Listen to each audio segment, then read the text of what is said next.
Probably one of the most iconic pieces of the Ghostbuster equipment was the Proton Pack.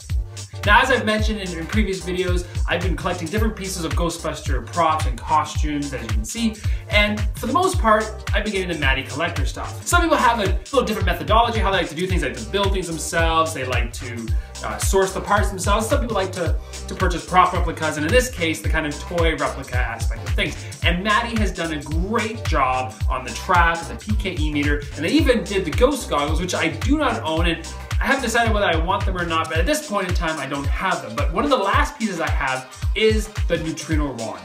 When I was a kid, I pretty much wanted the entire thing. I had these green overalls that I completely, ransacked and used as my Ghostbuster, complete uniform. I grabbed one of my backpacks, a rolling pin, and drew all over it, added a piece of yarn, and that was my Proton Pack. And that's one of the things I really wanted to have ever since Ghostbusters was even on the screen, the cartoons and everything. And I love the cartoons. I even had one of those toy Proton Packs. Don't know where it went to, don't know where it is now.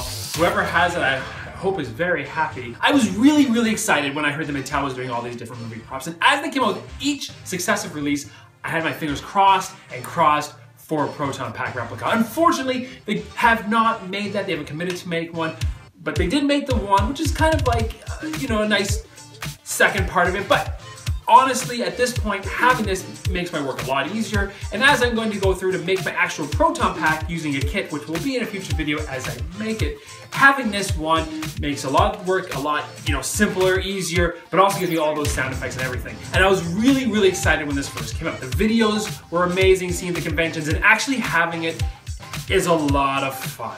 And here it is. It has so many cool bells and whistles. One of the coolest features it has, which I haven't really played with or even tried around with, is that it actually can connect with another wand itself that you can actually cross the streams or some other little things. Haven't really tested it out yet. Sometime I definitely want to, but that is definitely for a later date. Obviously, by doing some of the cool things that they're going to do with it, they had to make some concessions, and for the most part, it works okay. And for what it does, I'm really excited. So I'm just going to run through everything here to show you all the fun stuff it does. So starting off, there are 3 switches, and you have to put them on in order. You don't have to, but it's more fun if you do it step by step. So starting off, you press this bottom one, and you get the sound, the turn on power effect, get the red light, just kind of ready. Second one, bright white lights, no sound effect. The yellow light turns on. Now the yellow light, if you turn it, you will see it goes up and down, which in the real movie, it went up and down a few times over and over and over again. But this allows you to set the power level to high and low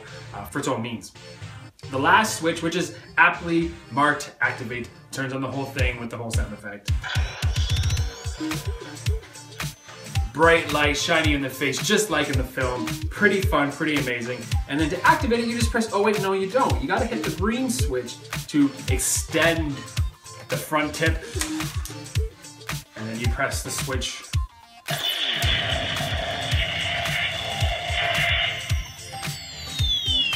Pretty awesome. Now, as you can see there, I turn it on, it's kind of a purple and red lighting sequence. It goes a little bit of yellow, and that's for the low intensity. If you turn this up, as I mentioned earlier, to the high intensity, and you do it again, the vibration, if you heard it there, does shake everything, but it goes a little more robust, plus it does a more of a bright orangey yellow light section.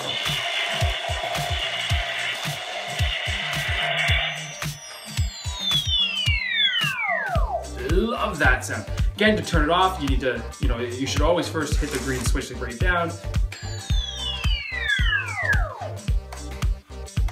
And then off. Very, very simple, nice, fun prop. It actually has a clip to attach it to a Proton Pack, so I'll use this for mine. So you throw it in the back and then bring it forward, 100%. The most interesting feature of this is that it does have a port that is somewhat like a headphone jack. That seems like they have the intention at some point, possibly maybe, to attach it to a larger pack. We don't know for sure one way or the other, but it is pretty fun that they actually added that little feature. Many people who have been using these 4 packs, and it's not just myself talking about this, there's a lot of people who like to bring this and actually use it at conventions or on display, is that they've created some sort of adapter to go on it, which I will probably do with my pack. For sure. So there you go, the Matty Collector Proton wand, Neutrino wand, whatever you want to call it, the Proton Pack thingy that you shoot the ghosts with. If you have any questions about it, ask me in the comments below. In the description, I'll actually have a link that you can purchase them. Matty Collector still has them as far as I know. Be sure to click here and here for 2 more videos, probably my trap and my PKE meter videos. You know, really fun to have all these things together. I can't wait to actually, troop an entire convention holding all of this stuff. It's just so much fun. My inner child just loves having all this stuff. So thank you for liking and sharing, but most of all, thanks for watching.